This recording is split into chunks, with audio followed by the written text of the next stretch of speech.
छुआंको मिलिला न्याय अंगनवाड़ी दुर्नीतिर हेला अंत जाल दस्तखत मारी छुआंको चाउल छतुआ एवं अंडा हड़प करिबा घटना को तदंत कले सीडीपीओ जहाको आपण माने ढेंकानाल चाइल्ड सब सेंटर द्वारा लिखित भावे दिया जायथिबा एही अभियोग पैड को लक्ष्य करुथिबे।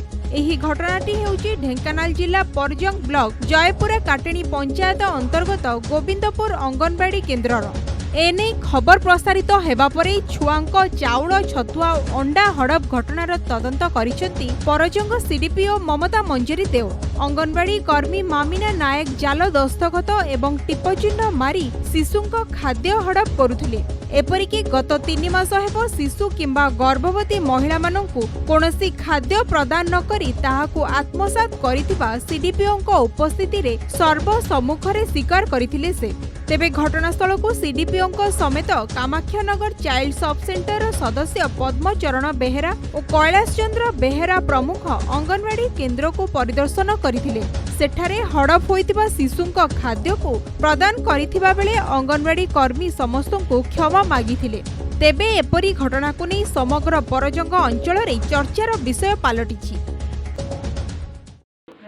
अभियोग मु पाइली जोटा कि प्रसारण होती गतकाली टीवी रे जे एठिकार अंगनवाड़ी कर्मी मामिना ठीक भाव में खाद्य बंटन करना सुखिला चाउल एवं अंडा ठीक भाव में बंटन होना टीएचआर छतुआ बंटन करा जाइछि।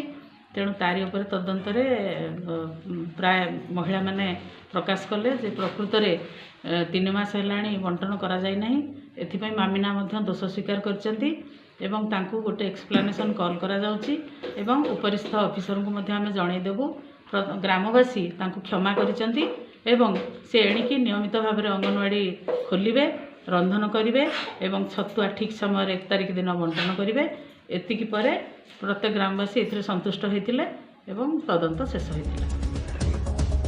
ढेंकानाल जिला कामाख्यानगर भूपेश कुमार राव, कोणार्क न्यूज।